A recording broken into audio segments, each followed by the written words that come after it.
Afternoon, folks. Thanks very much for coming on to our Analyser demo today. I'm Terry. For those of you that we haven't spoken before, really appreciate your time. I'm going to hand over to Abbey in a minute just to do a little housekeeping bit. Just to mention today's demo, which we are recording, and we will post on our website, which will go on the YouTube channel if anyone needs to jump off or wants to pass it around colleagues or for people who can't make it. We're doing that. We plan to be with you for no longer than half an hour today. Today's quite a short one because we're going to talk about one particular subject, which is refreshing due diligence. So once it's been completed, is specifically refreshing the due diligence process. We've got a couple of slides to go through on that, which we'll get into. And Abbey, I'll just pass over to you just now to do the little bit of housekeeping stuff. Thanks, Terry. So like Terry said, we're here for about 30 minutes. We've just marked you all as mute, just to reduce any background noise. But if you have any questions, within the chat option, just pop a message there, or we will drop our email address in. So if you've got any questions, you can follow up there, any questions at all. But interject, jump in, put your hand up. I think there's a hand up sign if you've got any questions, but you pop them into the chat. We recommend you view and speaker review. It means you'll get the kind of best aspect for viewing both the slides and the Analyser screen. And like Terry said, we are recording this, so we will share this so you can view it at a later date. But I think that's us. So Terry, back to you. Thanks, Abbey. So the little paw, which actually has Maxine behind it, who is Master Controller, is now going to bring up our introductory slides. As if by magic, they should now show up on your screen. And it's called Refreshing Your Due Diligence, which today is a short one. Because we're about to show you that refreshing due diligence in Analyser, once you have originally done it, it's pretty quick. Consequently, today's demo is going to be intended to be relatively quick, so we might not even be with you for half an hour, depending on any questions or comments you've got as we go, but we're flexible, obviously, that we can be. So if we can just go on to the first one, Max, that would be great. So as I've mentioned, as you know, every advisory business has to regularly review its due diligence and suitability. We'll talk about what this means in practice and then get on to showing you a specific example with the old screen share of going through doing that process inside Analyser using an exercise that's already been completed. So that's the first part of it. So why would you regularly review your due diligence? I don't know if anyone would be prepared to put a comment in on how often do you currently review your due diligence on the platform and investment solutions that you use as part of your client proposition for your customers, for your clients? So that's once a year. Thanks for that, James. That's very typical. Cheers, Darren. Yep. So annually seems to be have the vote there. Which what I'm going to get onto is something that might be a little bit controversial. I'm going to suggest doing it more frequently than that, because annually or even biannually is for probably, I would say, over the past decade, having been involved in doing due diligence, both as on the provider side and doing it on a consultancy basis for advisors, is what once or twice a year would be perfectly right to do it. And it is, in the sense that you don't want to be spending all your time doing due diligence. You want to be spending most of your time working for your clients and running your business. Doing due diligence is kind of a necessary evil. I'm not going to lie about that, but it must be done, and there's good reasons it must be done. And the reasons you do it, one, as the slide says, the market changes in many ways, a number of which we'll get into in terms of recent example. There's a lot of M&A activity that's gone on in the platform sector and will happen in the MPS sector over the past couple of years, and is still happening. The propositions are forever changing, in particular pricing changes. The acquisition and M&A activity means changes in brands. It means new platforms come to market or new providers come to market. It means some disappear. And finally, the regulator requires you to do due diligence on a regular basis. How then we get into, well, how soon should that be?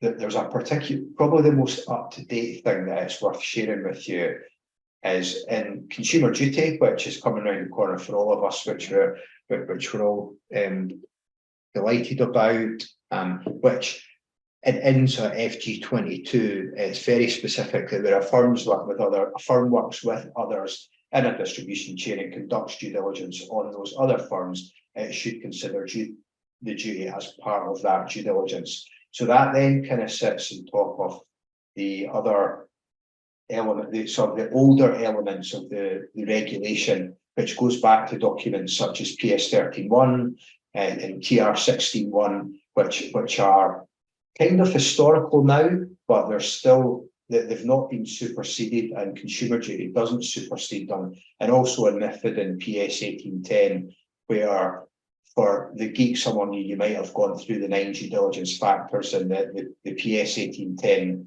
rulebook of in 2018, which I'll not do because then you'll really, really hate me, but they are there. And as if you do want to kind of bone up on that stuff, inside Analyser, if you go to the Insights and Helps tab and look inside the blanket analysis part, there's a paper on that, and there's also an up-to-date paper on due diligence. But at this point, I'll stop talking about the specific regulations, but I think we can all agree it's in the real book. What the regulator doesn't do, because the regulator is like the tax man, is it won't say what regular is, because then it would be nailing its colours to a mast, which it probably doesn't want to do. So it doesn't specify a frequency, but as you've all kind of said, there's been an accepted standard in the industry that annual is the absolute minimum that you would want to do it. But I'm going to be possibly a little bit controversial here and say, why not do it every 3 months? And the reason that I'm going to say that is because technology now allows you to do it every 3 months, when before, and it was a much more manual process, reviewing it and getting an up-to-date report on the shelf every 3 months would have been ridiculous and impractical. Now it is practical and not ridiculous. Some of our users do a new report every month now, which has surprised us, but the market has changed quite a lot over the past year, to the point that doing it every 3 months in order to capture the changes is something that we would now recommend. If you're looking at your central investment proposition, and we have MPS on Analyser, then performance is worth a monthly check-in. So that's the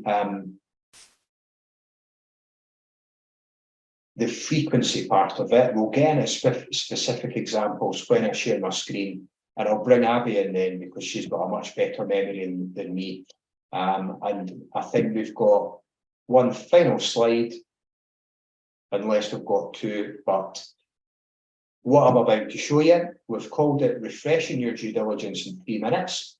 So we think within 3 minutes, once you've already done the hard work of doing your initial report, you can get an up-to-date report that will pass muster as an in-depth and robust piece of due diligence work that covers all the aspects that you need to cover. The way you do that, which I'm about to show you, is you simply go into a completed report, hit edit report, tell Analyser to refresh the data, and then run it through again. So that's the how bit. So with that, I'm now going to go into screen sharing mode, which I will do my best to not screw up.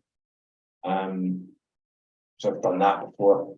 And I'm sharing the report here, Abbey.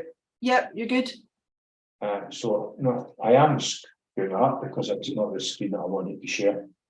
Right. Let me just do it. Start again. And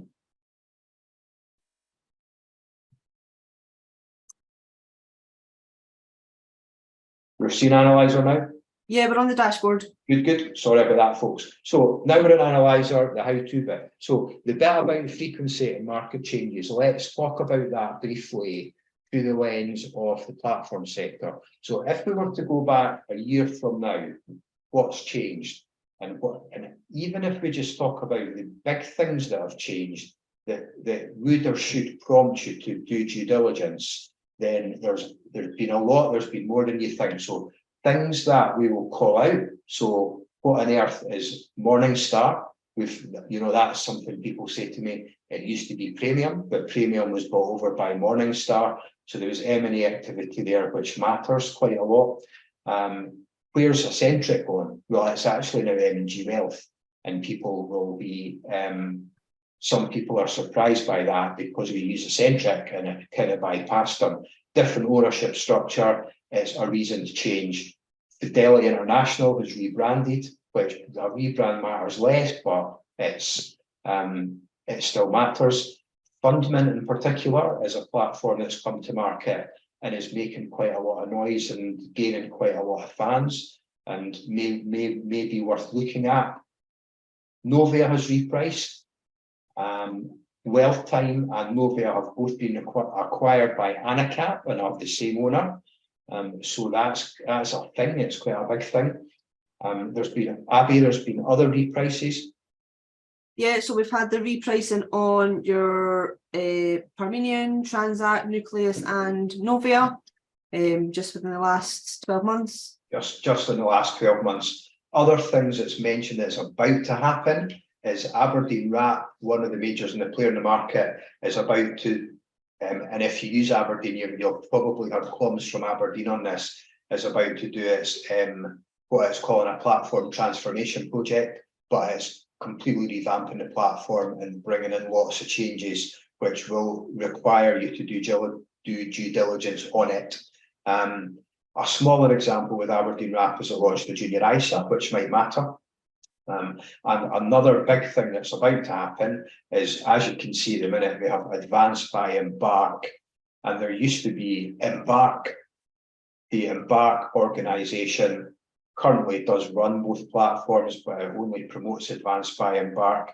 It is about to properly merge both the platforms, and you will now have a new platform, which is going to be called Embark with a new logo, which won't be Advanced. It will be the old Embark platform with Advanced built into it and with a different price and a different brand.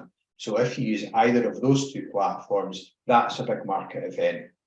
I've covered probably not all of the major market events over the past year that would elicit doing due diligence, but inside all of that, you also have regular changes, such as just platforms adding new wrappers,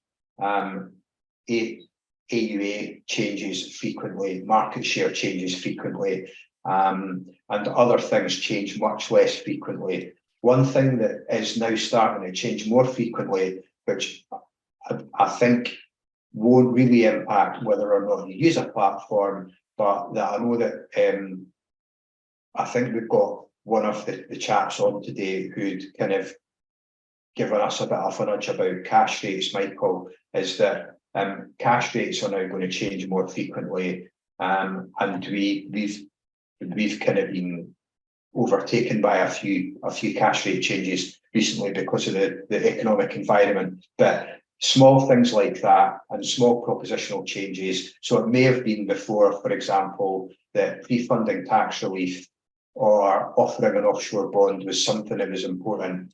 Those things are changing constantly within Analyser. So the market's very fluid. So that is my pitch for why doing it more frequently than yearly isn't a bad idea.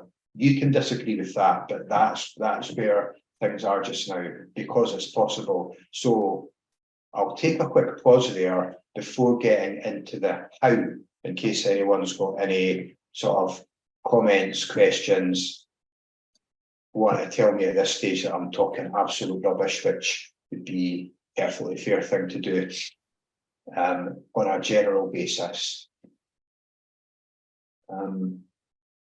Not seeing anything flash up, so Right, everyone's loving it, Terry.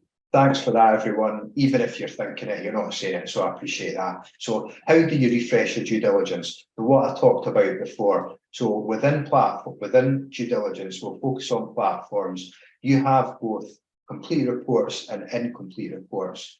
The first time that you do a platform report, and you will, if you've done one of these, this will be relatively fresh in your memory. There's a bit of work involved because you need to start off by creating the template for it, by creating your client segmentation or your client proposition if you don't do client segmentation, creating your pricing if you have preferential pricing deals with any platforms, so you can apply them to the due diligence, then going through the whole 8-stage platform due diligence process. And after you've done that, you will have a report in place. So I'm going to take this completed report here, demo LANCAT live, and you've got your completed report, you've got your everything in place. To rerun the report, you simply click on edit report, choose to refresh the data. The only reason that we have in there is the option not to refresh the data, which would be if the situation arises that you're doing it the day after and you've made a typo or you've had a bit of feedback and you don't want to alter the algorithm that you've created to apply to the market. But that's how easy it is to bring the report back into being.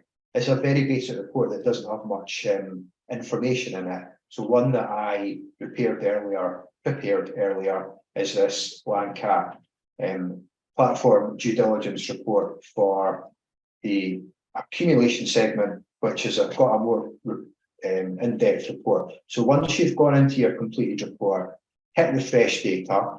When you do that, it'll then go to the Analyser database and it'll scour the database for the information as at today. So the platforms that are in the market as at today, what their names are, what their price is, what their up-to-date proposition is, and so on and so forth.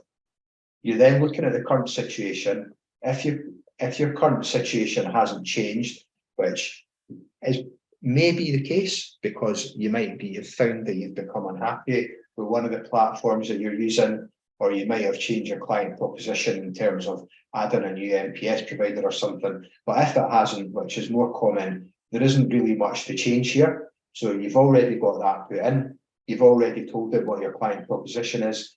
You've already created your requirements for that proposition or that segment.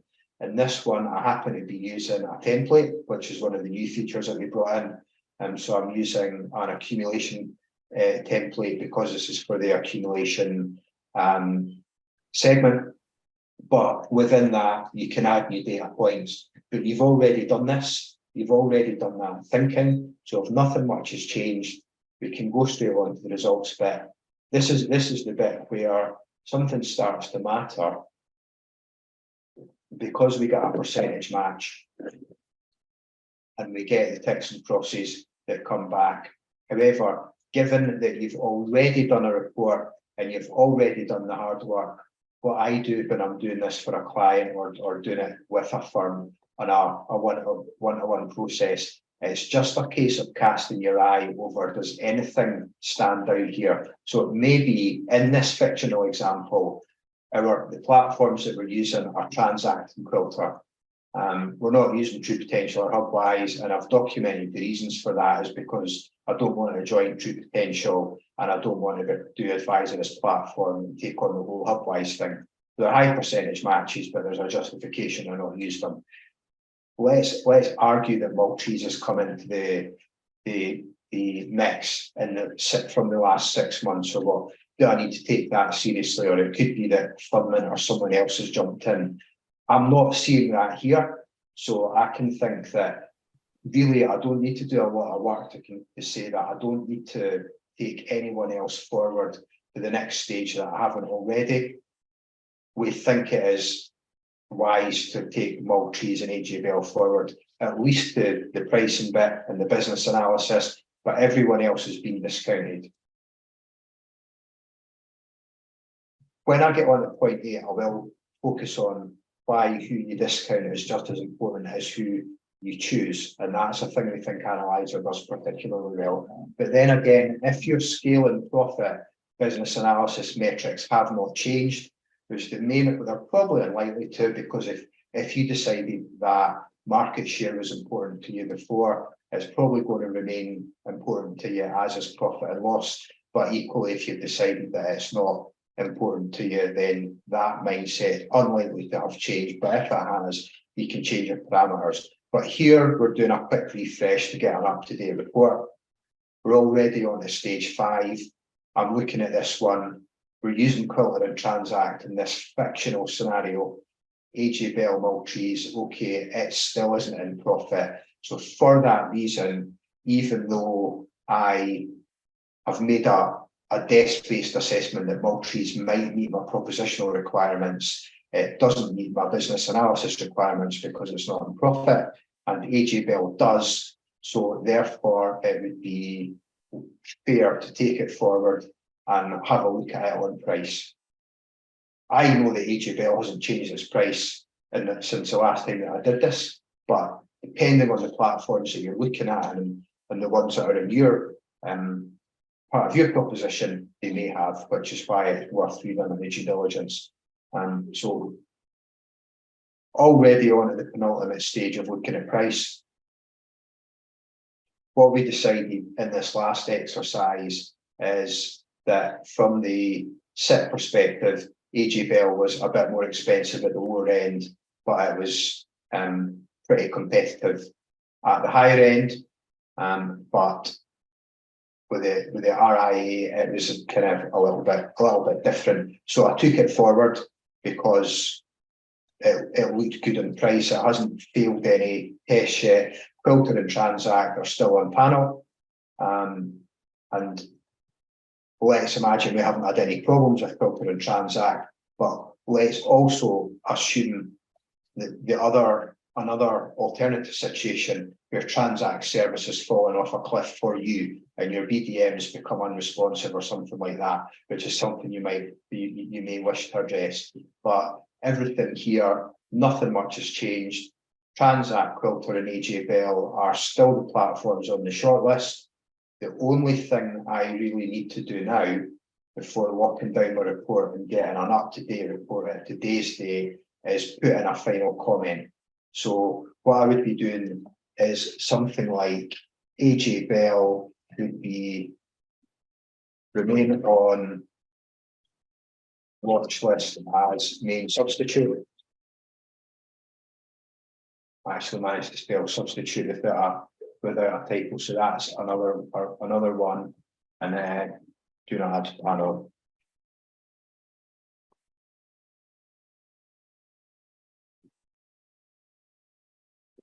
Or whatever it might be that you find.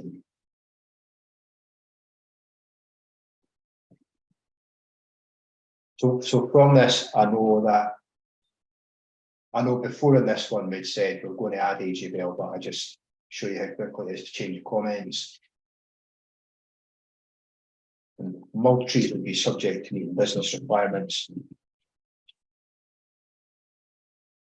Keep an eye. Then reminder, let's do it monthly or quarterly or whatever it might be, but because we've said this one every 3 months, I think a quarterly reminder is good.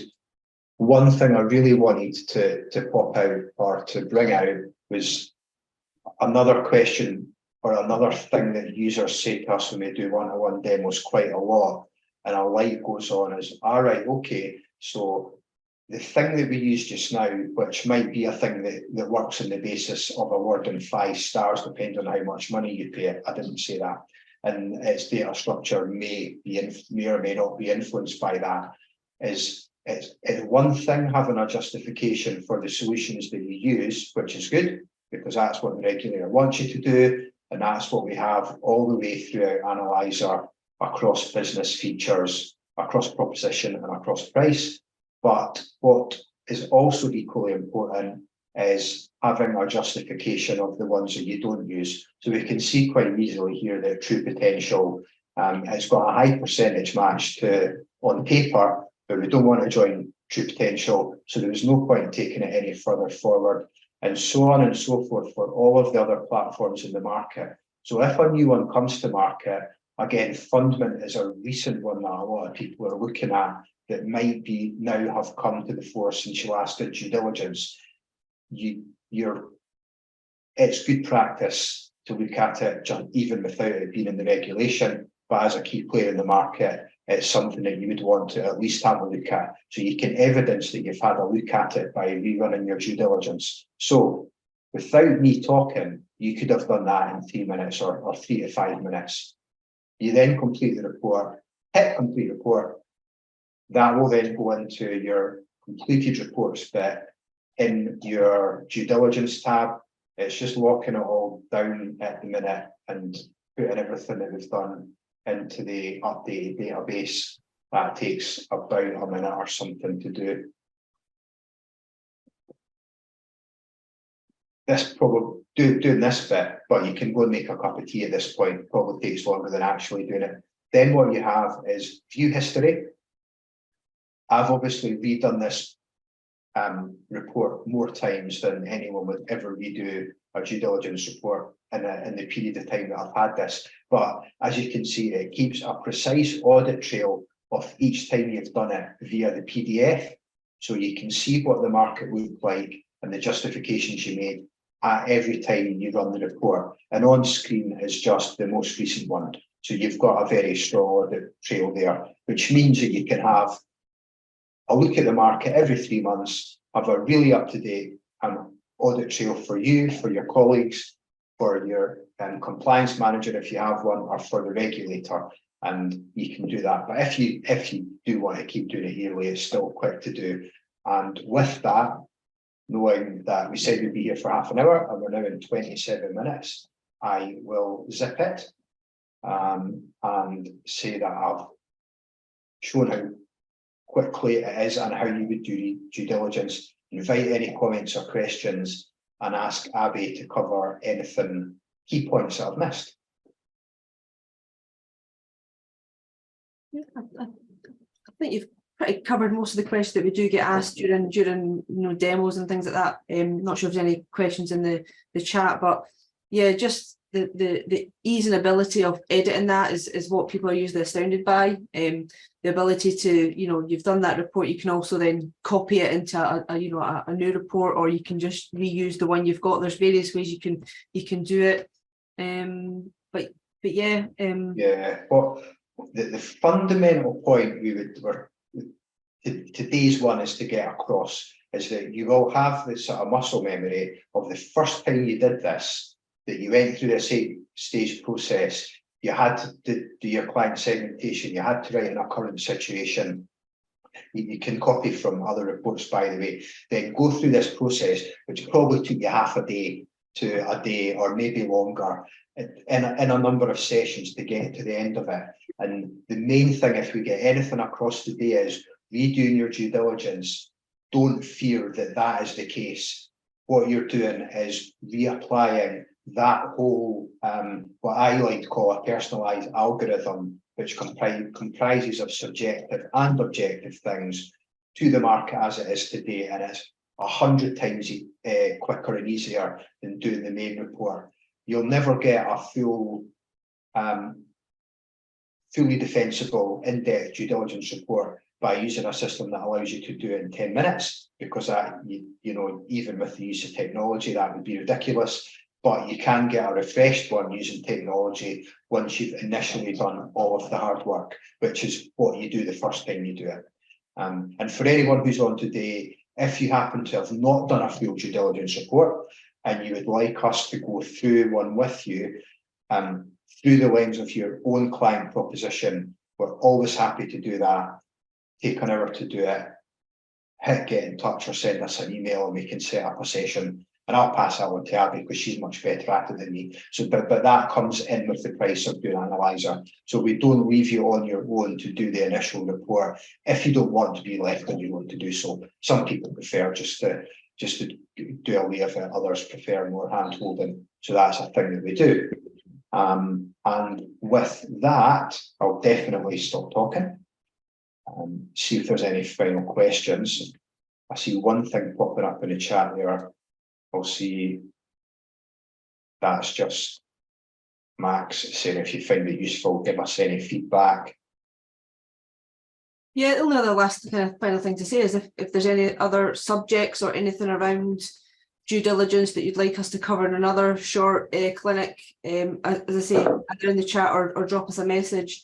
We're finding these clinics are really useful for people just to get little snippets rather than go through the whole process. But like I say, we're happy to do that as well. But if there's any key part of the process that you're needing a little bit of help on, just let us know.